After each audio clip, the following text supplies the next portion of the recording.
Welcome to top headlines. AP CM Chandrababu తమ్ముడు రామ్మూర్తి నాయుడు అంత్యక్రియలు ముగిశాయి. అధికార లాంఛనాలతో నారావారిపల్లెలో కార్యక్రమం జరిగింది.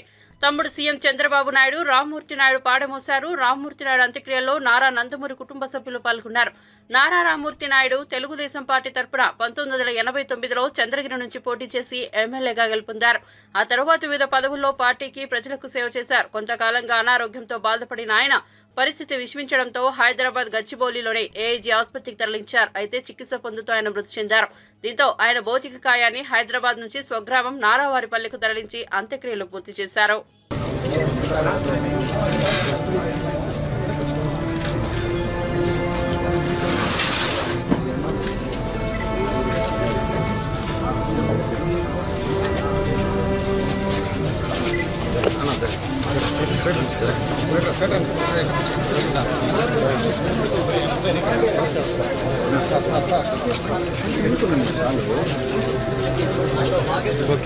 డిస్టర్బ్ చేయండి.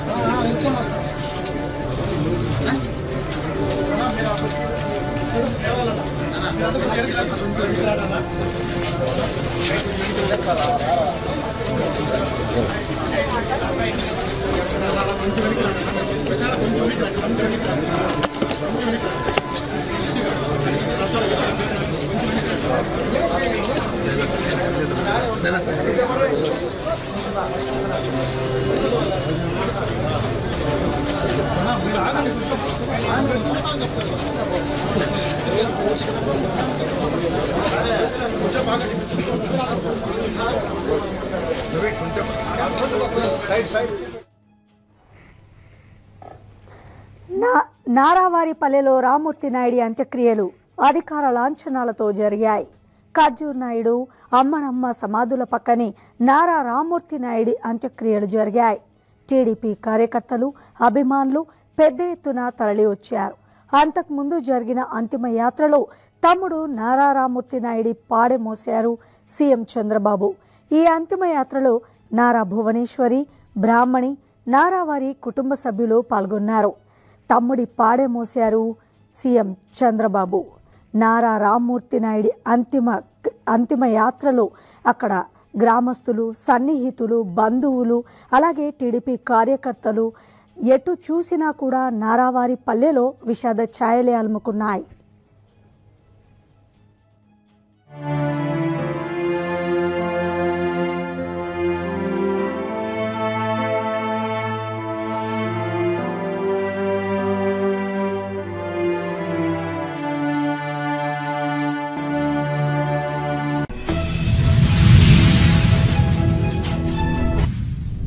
తెలంగాణ డిప్యూటీ సీఎం బట్టి విక్రమార్క జార్ఖండ్లో ఇండియా కూటమి తరఫున అసెంబ్లీ ఎన్నికల ప్రచారంలో పాల్గొన్నారు. పలు రోడ్ షోలు, ర్యాలీల్లో పాల్గొని ప్రసంగించారు. ఈ సందర్భంగా జార్ఖండ్ ప్రజలకు కూటమికి చెందిన పలు హామీలను ప్రకటించారు. జార్ఖండ్లో ఇండియా కూటమి అధికారంలోకి రాగానే 7 హామీలు అమలు చేస్తామని పేర్కొన్నారు. రాష్ట్రంలోని వివిధ కులాలు, జాతుల జనాభా నిష్పత్తి ప్రకారం రాష్ట్ర సంపదను పంచుతామన్నారు. జార్ఖండ్లోని అపార ఖనిజ సంపదపై బీజేపీ కన్నేసిందని, బీజేపీ అధికారంలోకి వస్తే జాతి సంపద మొత్తం మిత్రులకు పంచిపెడతారని వివరించారు. జార్ఖండ్ భవిష్యత్తు కోసం ఇండియా కూటమిని గెలిపించి రాష్ట్రాన్ని కాపాడాలని ప్రజలకు బట్టి విక్రమార్క పిలుపునిచ్చారు. కాగా జార్ఖండ్లో 2వ విడత అసెంబ్లీ ఎన్నికలు ఈ నెల 20న జరగనున్నాయి.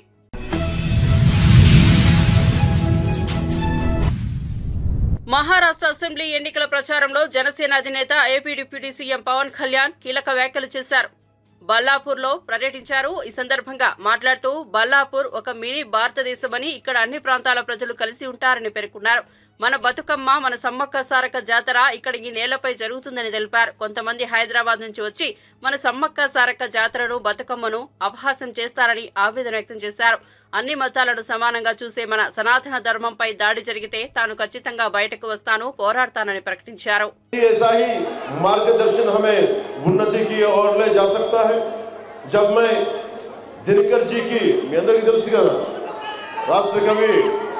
గుంటూరు శేషేంద్ర గారు మన తెలుగు కవి, ఆయన ఎంత ఇష్టమో నాకు హిందీ రాష్ట్ర కవి రామధారి సింగ్ దినకర్ గారి కవిత కూడా నాకు చాలా ఇష్టం.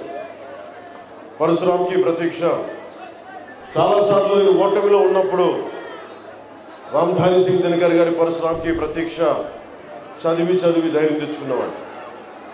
అలాంటి చదువుతున్నప్పుడు जब मैं दिनकर जी की इन पंक्तियों को सुनता हूं तो मुझे अपने संघर्षशील प्रधानमंत्री जी की छवि दिखती है।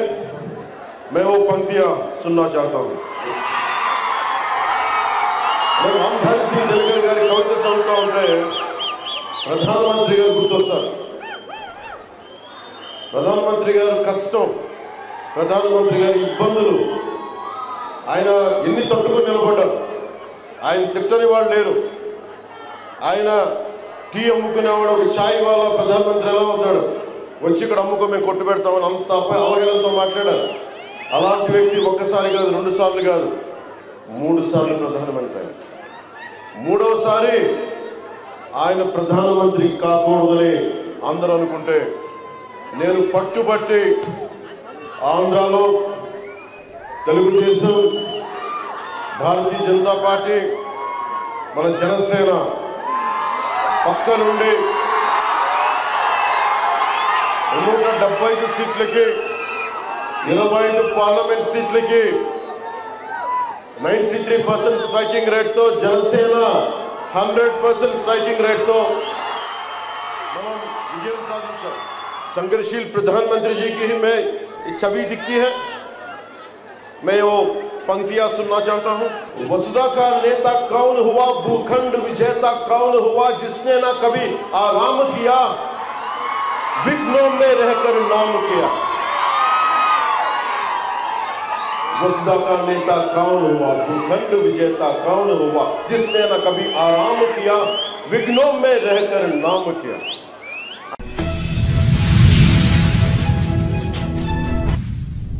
హైదరాబాద్ లో సోమవారం నుంచి నూతన ఎలక్ట్రిక్ వెహికల్స్ పాలసీ అమల్లోకి రానుంది। హైదరాబాద్ లో ఏర్పాటు చేసిన మీడియా సమావేశంలో రవాణా శాఖ మంత్రి పొన్నం ప్రభాకర్ కొత్త పాలసీ వివరాలు ప్రకటించారు। రాష్ట్రంలో ఇకపై కొనుగోలు చేసే అన్ని ఈవీ వాహనాలకు రిజిస్ట్రేషన్ ఫీజు నుంచి మినహాయింపు ఇవ్వనున్నట్లు మంత్రి తెలిపారు। జీవో 41 ద్వారా తీసుకొచ్చిన ఈ కొత్త పాలసీ 2026 డిసెంబర్ 31 వరకు అమల్లో ఉంటుందని అన్నారు। ఎలక్ట్రిక్ 2 వీలర్స్, ఆటో, ట్రాన్స్పోర్ట్ బస్సులకు 100% రిజిస్ట్రేషన్ ఫీజు మినహాయింపు ఉంటుందని, దీని ద్వారా వినియోగదారులకు ఏడాదికి 1,00,000 వరకు ఆదా అవుతుందని అన్నారు। ఢిల్లీ మాదిరిగా హైదరాబాద్ నగరం కలుషితం కాకూడదనే ఉద్దేశంతో ఈవీ పాలసీని ప్రవేశపెడుతున్నామని అన్నారు। ప్రస్తుతం హైదరాబాద్ లో ఉన్న 3,000 బస్సుల స్థానంలో ఎలక్ట్రిక్ బస్సులు తేవాలని సీఎం రేవంత్ రెడ్డి నిర్ణయం తీసుకున్నారని, త్వరలోనే సిటీలో మొత్తం ఈవీ ఆర్టీసీ బస్సులు నడుస్తాయని ఈ సందర్భంగా మంత్రి పొన్నం ప్రభాకర్ పేర్కొన్నారు। వెహికల్ ప్రొడ్యూసింగ్ కంపెనీస్ ఉన్నాయి। ఎప్పుడైతే వెహికల్ ప్రొడ్యూసింగ్ సంఖ్య పెరిగిందో దాని ప్రకారంగా ఛార్జింగ్ స్టేషన్స్ కావచ్చు, లేదా చాలా మందికి ఇప్పుడు వాడుతున్నటువంటి ఎలక్ట్రిక్ కార్ల ఓనర్స్ తోటి మనం ఇంటరాక్ట్ అయినప్పుడు వాళ్ళే స్వయంగా వాళ్ళ ఇంట్లో దగ్గర దీని పెద్ద కమర్షియల్ గా ఏర్పాటు చేసుకోలేదు, కానీ దూర ప్రయాణం చేయాల్సి వచ్చినప్పుడు అక్కడక్కడ పెట్టాల్సి వస్తుంది। సపోజ్ నేను కరీంనగర్ రోడ్ పోతుంటే S4 అనే ఒక రెస్టారెంట్ ఉంది, దానిలో ఆ విధంగా అక్కడ ఆ విధంగా ఛార్జింగ్ సిస్టమ్ ఏర్పాటు చేశారు। ఇది దీనికి రవాణా శాఖ అనుమతి అవసరం లేదు। దానికి సంబంధించి ఎక్కడైనా అటువంటి కమర్షియల్ పెట్రోల్ బంకుల్లో గానీ ఎక్కడైనా ఆ కంపెనీ వాళ్ళు అనేక మంది ఎలక్ట్రిక్ వెహికల్స్ తయారు చేసే కంపెనీ వాళ్ళు చొరవ తీసుకొని దానికి సంబంధించి ఇన్ఫ్రాస్ట్రక్చర్ క్రియేట్ చేయాలి। దానికి ఇన్ఫ్రాస్ట్రక్చర్ గా ఎలక్ట్రిక్ ఛార్జింగ్ స్టేషన్లు ఏర్పాటు చేయడానికి గవర్నమెంట్ ఇప్పుడేం దీంట్లో చొరవ తీసుకోలేదు। దీని ఎందుకు చెప్తున్నాం అంటే గవర్నమెంట్ ఏర్పాటు చేసేదానికంటే ఎక్కువ ఏ వెహికల్ ఉత్పత్తిదారులు ఉన్నారో వాళ్ళ వెహికల్ మార్కెటింగ్ సంబంధించి మారుతున్న కాలానికి అనుగుణంగా సోషల్ రెస్పాన్సిబిలిటీగా వాళ్ళందరూ కూడా బాధ్యత ఉన్నది। చాలా మంది 2 వీలర్స్ కావచ్చు, ఇతరత్ర వాహనాలకు సంబంధించి ఎవరి ఇళ్లలో వాళ్ళే ఈ రోజు ఆ అవకాశం చిన్నగా ఆపరేటింగ్ సిస్టమ్ ఉంది, దీన్ని ఉపయోగించుకొని ఇంకా కొంత అవగాహన కల్పించడానికి వాళ్ళందరూ సంబంధించినటువంటి ఎక్కడైనా ఏర్పాటు చేయాల్సిన వస్తే వాళ్ళందరూ కూడా సూచన చేస్తాం।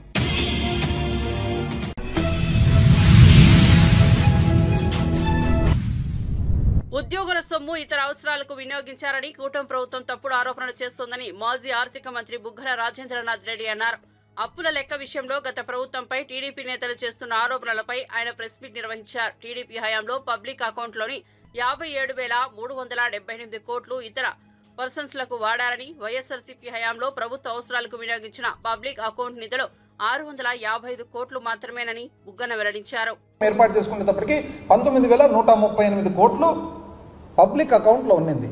అంటే ఎంప్లాయీస్ కు సంబంధించినది డిపాజిట్స్ ఇతర ఏవైతే ట్రాన్సాక్షన్ లేక అంటే కన్సాలిడేటెడ్ ఫండ్ లేకి రాష్ట్ర ఆదాయానికి సంబంధం లేకుండా ఉండే డబ్బులు కేవలం రాష్ట్రం బ్యాంకర్ మాదిరి టెంపరీగా మనం రాష్ట్రం దగ్గర పెట్టే డబ్బులు ఏదైతే పబ్లిక్ అకౌంట్ అంటామో 19,138 కోట్లు ఉన్నదండి। మీరు 2018-19 దిగిపోయే నాటికి 76,516 కోట్లు అయిందండి. అంటే మీరు ఎంప్లాయీస్ డబ్బులు 57,378 కోట్లు ఎంప్లాయీస్ డబ్బులు మీరు ఇతర పర్పసెస్కు వాడినారు. 2023-24 మేము దిగిపోయేటప్పటికి ఆ పబ్లిక్ అకౌంట్ కాస్త 77,171 అయిందండి. మీ లెక్కల ప్రకారం ఇది, మీ లెక్కలే టోటల్ చేసుకోండి. అంటే 5 సంవత్సరాల తర్వాత మేము మీ మీద పెంచినది 655 కోట్లు మాత్రమే. మీరు 2014-15 ప్రభుత్వం ఏర్పాటు చేసుకునేటప్పటికి 18-19 దిగిపోయేటప్పటికి ఎంప్లాయీస్కు సంబంధించిన డబ్బులు 57,378 కోట్లు 57,378 కోట్లు వాడితే మేము కేవలం 655 కోట్లు మాత్రమే ప్రభుత్వ అవసరాలకు వాడినది. మీరండి మాకు చెప్పేది ఎంత అన్యాయంగా. గ్యారంటీస్ అండి, మాట మాట్లాడితే గ్యారంటీస్ మీరు ఇచ్చినది కదండి, ఇది గ్యారంటీసు. పేజ్ నంబర్ 16 మీరు ఇచ్చినది కదా గ్యారంటీస్. గ్యారంటీస్ ఎంత ఇచ్చినారండి? పవర్ కానీ అదర్ కానీ గ్యారంటీస్ చూస్తే 30 అంతా కలిస్తే 1,54,797 కోట్లు మీదే కదండి ఫిగర్. మళ్ళీ ఏ విధంగా ఈరోజు చెప్తున్నారు దీంట్లో చూపించిన ఫిగర్ కాదని? ఏ విధంగా మీరు గ్యారంటీలు ఎక్కువ అంటున్నారు? ఏ విధంగా కార్పొరేషన్ అప్పులు ఎక్కువ అని అంటున్నారు? ఎంత అన్యాయం అండి. ఎందుకు ఇట్లా అంటే మీకు అర్థం కావడం లేదా, లేదా అర్థం కానట్లు మీరేమన్నా ఇది చేస్తున్నారా? నాకైతే చాలా విచిత్రంగా ఉంది అసలు ఇది. పోనీ మీరు ఇచ్చిన అకౌంట్స్ కదండి, ఇది కాక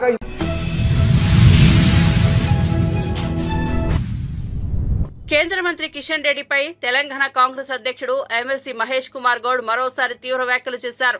గాంధీ భవన్ లో మీడియాతో మాట్లాడారు. తమది బుల్డోజర్ పాలన కాదని అన్నారు. యూపీలో కొనసాగుతున్న యోగి ఆదిత్యనాథ్ పాలనే బుల్డోజర్ పాలన అని ఆరోపించారు. నిజాం కాలంలో బూసీ బోర్డు కూడా ఉండేదని గుర్తు చేశారు.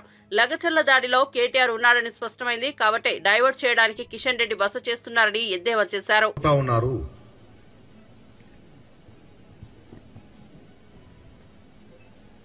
కిషన్ రెడ్డి గారిని నేను బీజేవైఎం అధ్యక్షుడు ఉన్నప్పుడు, నేను ఎన్ఎస్ఏ ప్రెసిడెంట్ ఉన్నప్పుడు చూస్తా ఉన్నాను.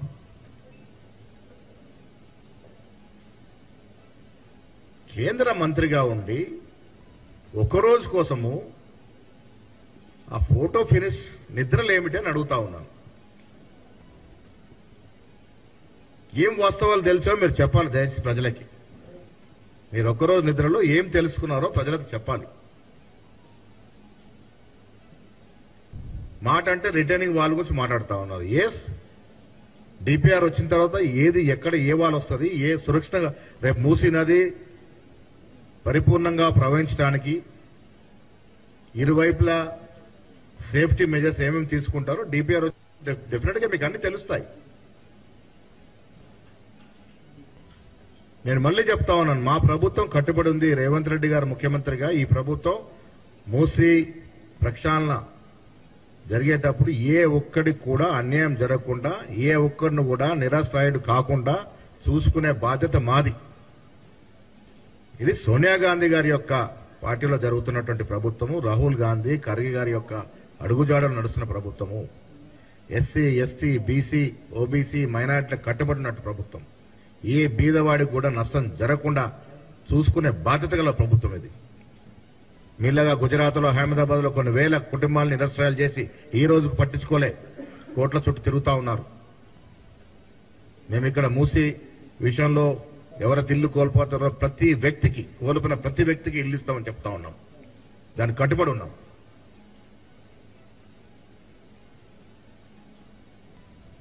కిషన్ రెడ్డి గారు జవాబు చెప్పాలి. సాబర్మతి రివర్ ఫ్రంట్ ప్రాజెక్టుకి మీకు వ్యతిరేకత లేనప్పుడు, అభ్యంతరం లేనప్పుడు, మూసీ నది మీద జరుగుతున్నటువంటి ఈ ప్రాజెక్టు మీద ఎందుకు మీకు అభ్యంతరము?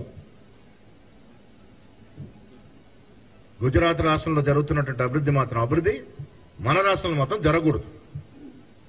ఇదెక్కడ న్యాయం అండి? ఇవాళ తెలంగాణ 10 ఏళ్లు తెలంగాణలో అభివృద్ధి కుంటుపడింది. మాకు ఒక వ్యూహం ఉంది, మాకు దూరదృష్టి ఉంది. మాకు ప్రజలు తెలంగాణ అభివృద్ధి నోచుకు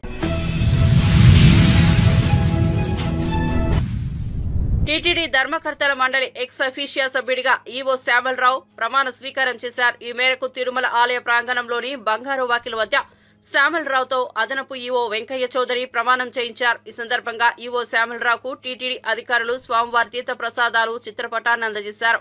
అదేవిధంగా ఆయనకు వేద పండితులు ఆశీర్వచనం ఇచ్చారు. ఈ సందర్భంగా శ్యామలరావు మాట్లాడుతూ టీటీడీ ఈవోగా తనకు అవకాశం కల్పించినందుకు సీఎం చంద్రబాబుకు ఆయన ప్రత్యేక కృతజ్ఞతలు తెలిపారు. 5 నెలలుగా టీటీడీలో అనేక మార్పులు చేశామని పేర్కొన్నారు. అన్న ప్రసాదం నుంచి మొదలు ఐటీ విభాగం వరకు సమూల మార్పులు చేశామని అన్నారు. శ్రీవారి బ్రహ్మోత్సవాలను అంగరంగ వైభవంగా నిర్వహించామని తెలిపారు. కొత్త పాలక మండలిలో భక్తులకు మెరుగైన సౌకర్యాలు కల్పించేందుకు కృషి చేస్తానని శ్యామలరావు అన్నారు.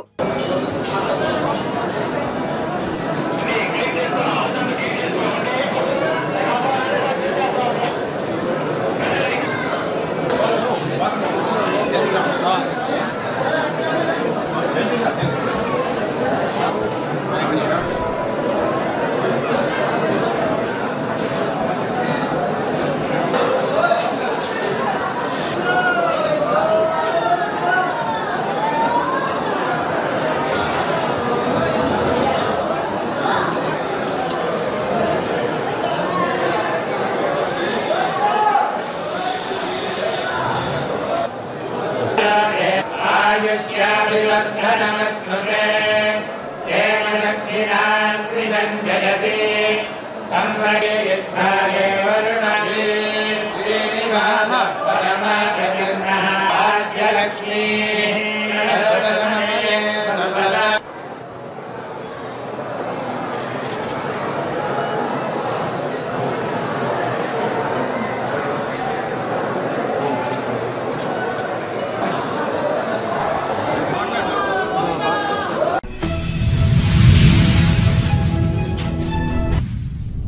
కాంగ్రెస్ ప్రభుత్వ ఏడాది పాలన పూర్తయిన సందర్భంగా ప్రభుత్వం రాష్ట్ర వ్యాప్తంగా ప్రజాపాలన విజయోత్సవ ఉత్సవాలు జరుపుతున్న విషయం తెలిసిందే. ఈ క్రమంలో ఈ నెల 19న వరంగల్లో సీఎం రేవంత్ రెడ్డి అధ్యక్షతన భారీ బహిరంగ సభ నిర్వహించనున్నారు. సభా వేదిక ఏర్పాట్లను మంత్రులు సీతక్క, కొండా సురేఖ పరిశీలించారు. హనుమకొండలోని ఆర్ట్స్ కాలేజీ గ్రౌండ్స్ లో ఏర్పాటు చేస్తున్న ఈ సభా వేదికకు ఇందిరా మహిళా శక్తి ప్రాంగణంగా పేరు పెట్టారు. ఈ సందర్భంగా మంత్రి సీతక్క మాట్లాడుతూ ఇది మహిళలకు సంబంధించిన ప్రగతి నివేదన సభ అని పేర్కొన్నారు. 1 కోటి మంది మహిళలను కోటీశ్వరులను చేయడమే తమ ప్రభుత్వ లక్ష్యమని అన్నారు. సభా వేదికపై నుంచి సీఎం రేవంత్ రెడ్డి 22 జిల్లాల్లో ఇందిరా మహిళా భవన్లకు శంకుస్థాపన చేస్తారని సీతక్క ప్రకటించారు. హైదరాబాద్ తర్వాత వరంగల్ను ఆ స్థాయిలో అభివృద్ధి చేస్తామని సీఎం మాటిచ్చారని, అందుకు అనుగుణంగా పనులు చురుగ్గా జరుగుతున్నాయని వెల్లడించారు. కాంగ్రెస్ ప్రభుత్వం ఏ కార్యక్రమం చేపట్టినా బీఆర్ఎస్ అడ్డుకుంటుందని ఆరోపించారు.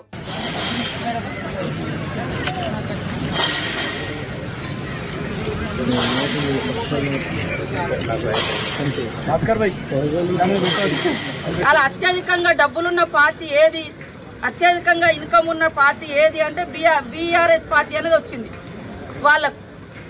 కానీ మీ లెక్క మా పార్టీ దోచుకునే పార్టీ కాదు, ఎవరికో పంచే పార్టీ కాదు. మీరు ఏ రాష్ట్రంలో మీ పార్టీ లేకున్నా మూటలు పట్టుకపోయి ఇచ్చిన చరిత్ర మీది. కానీ వాళ్ళ మా పార్టీ సామాజిక న్యాయం కోసం, పేదల హక్కుల కోసం, ఈ బీజేపీ చేస్తున్నటువంటి దుర్మార్గమైనటువంటి పాలనకు వ్యతిరేకంగా దేశాన్ని ఐక్యం చేయడం కోసం కాంగ్రెస్ పార్టీ పనిచేస్తుంది. దాని మీద మట్టిపోయడం, దాని మీద తిట్టడం ఇదే పనిగా పెట్టుకున్నారు బీఆర్ఎస్ వాళ్ళు. కాబట్టి ప్రజలు గమనిస్తూ ఉన్నారు. ప్రజలారా ఆలోచించండి. ఇవాళ పేదోళ్ళకు బస్సు పెడితే దాన్ని అడ్డుకున్నారు, ఆటోలను తీసుకొచ్చి గొడవలు పెట్టించారు.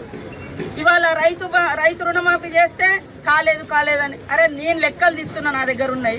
నువ్వు 2 సార్లు చేసింది 16,000 కోట్లు, 20 లక్షల మందికే చేసినాం, ఒకసారి 21 లక్షల మందికే చేసినాం. మేము ఈ 10-20 రోజులలోనే 23 లక్షల మందికి చేసినాం. ఇంకా కొన్ని టెక్నికల్గా ప్రాబ్లమ్స్ ఉన్నాయి, అవి కూడా చేస్తున్నామని చెప్పినాం. ఇంకా డిసెంబర్ 9th వరకు మిగతా కూడా చేస్తామన్నాం. కానీ ఇంత కూడా ఓపిక లెక్క పట్టలేక ఏదేదో చేస్తూ ఉన్నారు. కాబట్టి ప్రజలకు వాస్తవాలను వివరించాలన్నటువంటి లక్ష్యంతో, వాస్తవాలు తెలియజేయాలన్నటువంటి లక్ష్యంతో ఈరోజు మరి యొక్క ప్రగతి సభ జరుగుతూ ఉంది. కాబట్టి ప్రజలు కానీ, అదేవిధంగా నిరుద్యోగ యువత కానీ, ఉద్యోగాలు కనీసం డిఎస్సి కూడా ఇవ్వలేవు. నువ్వు టీచర్లు ఇవ్వలే, ప్రమోషన్లు ఇవ్వలే. మేము ఇచ్చినాం ప్రమోషన్లు, 10 ఏళ్ళ తర్వాత ప్రమోషన్లు ఇచ్చినాము. పిల్లలకు మెస్ ఛార్జీలు, డైట్ ఛార్జీలు పెంచినాము, ఉద్యోగాలు ఇచ్చినాము, ఉపాధి కల్పించినాము. ఇవన్నీ చేస్తూ ఉంటే ఓర్వలేక, తట్టుకోలేక అత్యంత దుర్మార్గంగా దుష్ప్రచారం.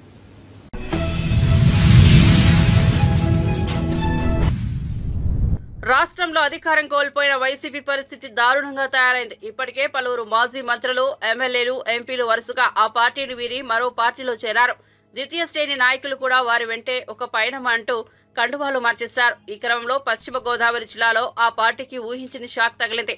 పాలకొల్లు మండల పరిధిలోని 8 గ్రామాల సర్పంచులు వైసీపీకి మూకుమ్మడిగా రాజీనామా చేసి మంత్రి నిమ్మల రామానాయుడు సమక్షంలో టీడీపీలో పార్టీ కండువా కప్పుకున్నారు. ఈ సందర్భంగా సర్పంచులు మాట్లాడుతూ 5 ఏళ్ల జగన్ పాలనలో తమకు దక్కాల్సిన కనీస గౌరవం దక్కలేదని ఆవేదన వ్యక్తం చేశారు.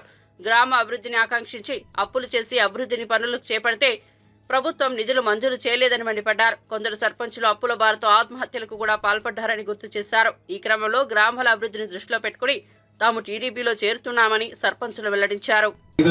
ఇంటింటికి గడప దగ్గరికి పింఛన్ ఇస్తూ ఏదైతే పెద్ద ఎత్తున సంక్షేమ కార్యక్రమం దగ్గర ప్రతి నెల కూడా మరి 3,000 కోట్ల రూపాయలు, దగ్గర సంవత్సరానికి 36,000 కోట్ల రూపాయలు, 5 సంవత్సరానికి 1,60,000 కోట్ల రూపాయలు అక్షరాల ఏదైతే పెన్షన్ నిమిత్తం వృద్ధులకి, వితంతులకి, దివ్యాంగులకి ఈ ప్రభుత్వం ఇంటి దగ్గర ఏదైతే అందిస్తూ ఉందో, అదేవిధంగా ఏదైతే పేదల కడుపు నింపాలి అనేటువంటి ఆలోచనతోటి గత ప్రభుత్వం అన్నా క్యాంటీన్లు రద్దు చేస్తే మళ్లీ 200 అన్నా క్యాంటీన్లు ఇవాళ ఆంధ్రప్రదేశ్ రాష్ట్ర వ్యాప్తంగా ఏదైతే మళ్లీ ప్రారంభించి పేదవాడి కడుపు నింపేటువంటి కార్యక్రమం ఏదైతే ఈ ప్రభుత్వం తీసుకుందో, యువతకు ఉద్యోగ అవకాశాలు ఇవ్వాలనేటువంటి ఆలోచనతో గత ప్రభుత్వం ప్రతి జనవరిలోనే జాబ్ క్యాలెండర్ అన్నారు, ప్రతి సంవత్సరం కూడా డిఎస్సీ అన్నారు, మెగా డిఎస్సీ అన్నారు. కానీ 5 సంవత్సరాల్లో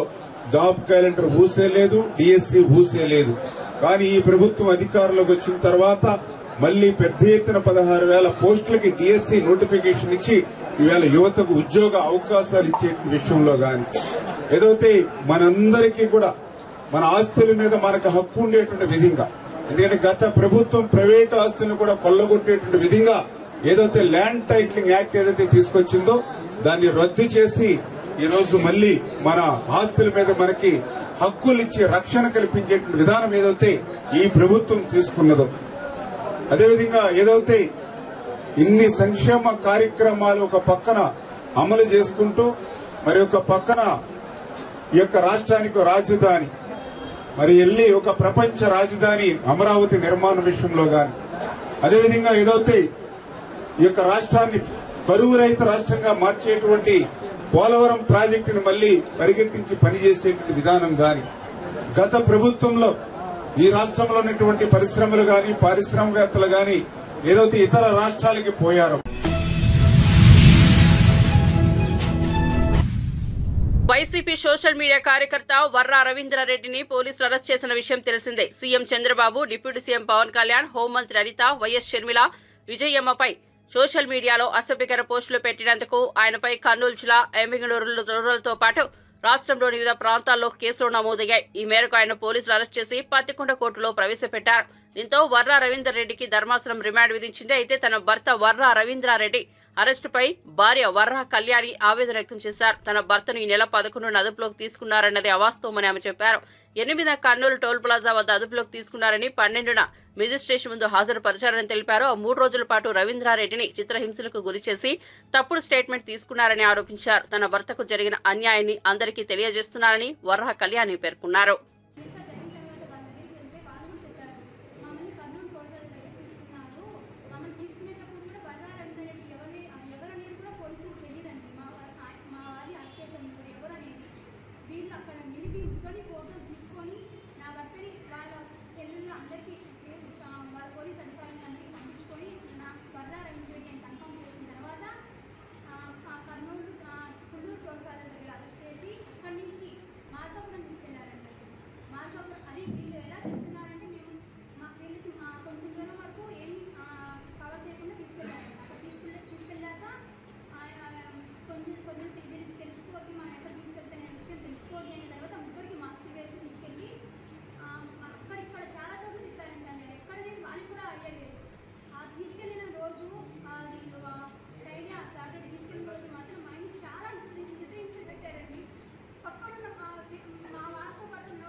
తెలుగువారిపై వివాదాస్పద వ్యాఖ్యలు చేసిన కన్నడ నటి కస్తూరిని పోలీసులు అరెస్ట్ చేశారు. తెలంగాణలో హైదరాబాద్ లో కస్తూరిని పోలీసులు అదుపులోకి తీసుకున్నారు. ఈ నెల 3న చెన్నైలో జరిగిన ఓ కార్యక్రమానికి హాజరైన నటి 300 సంవత్సరాల కిందట ఒక రాజు వద్ద అంతఃపుర మహిళలకు సేవ చేసేందుకు వచ్చిన తెలుగువారు ప్రస్తుతం మాది తమిళ జాతి అంటున్నారన్నారు. ఎప్పుడో ఇక్కడికి వచ్చిన బ్రాహ్మణులకు తమిళులు కాదని చెప్పేందుకు మీరెవరు అంటూ ద్రవిడ సిద్ధాంతవాదులపై ఆమె మండిపడ్డారు.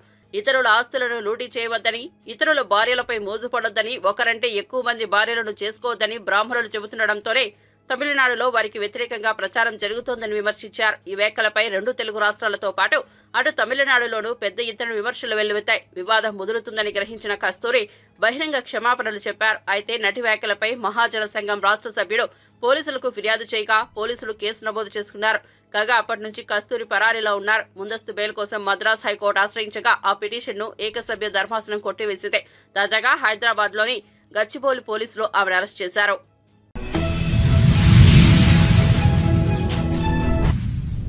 పుష్ప 2 ట్రైలర్ లాంచ్ ఈవెంట్ లో ఉద్రిక్తత చోటు చేసుకుంది. ప్రేక్షకులపై పోలీసులు లాఠీచార్జ్ చేశారు. ఈవెంట్ లో జరుగుతున్న సమయంలో పోలీసులపై కొందరు ప్రేక్షకులు చెప్పులు విసిరారు. దీంతో పోలీసులు ఆగ్రహం వ్యక్తం చేశారు. ఎంత సీరియస్ గా చెప్పినా వినకపోవడంతో లాఠీలకు పని చెప్పారు. కాగా బీహార్ రాష్ట్రం పాట్నాలో జరిగిన పుష్ప 2 ట్రైలర్ లాంచ్ ఈవెంట్ కు ప్రేక్షకులు భారీగా తరలివచ్చారు. గాంధీ మైదాన్లో జరిగిన ఈ ఈవెంట్ కు పోలీసులు భారీ బందోబస్తు ఏర్పాటు చేశారు. దాదాపు 1200 మంది పోలీసులతో సెక్యూరిటీ కల్పించారు. అయితే అల్లు అర్జున్ రష్మికను చూసేందుకు ప్రేక్షకులు ఒక్కసారిగా ఎగబడ్డారు. దీంతో పోలీసులు కంట్రోల్ చేసే ప్రయత్నం చేశారు. కానీ బన్నీ ఫ్యాన్స్ అత్యుత్సాహం ప్రదర్శించారు. పోలీసులపై చెప్పులు విసిరారు. దీంతో కొద్దిసేపు ఉద్రిక్తత పరిస్థితులు నెలకొన్నాయి. చివరకు పరిస్థితిని పోలీసులు అదుపు చేశారు.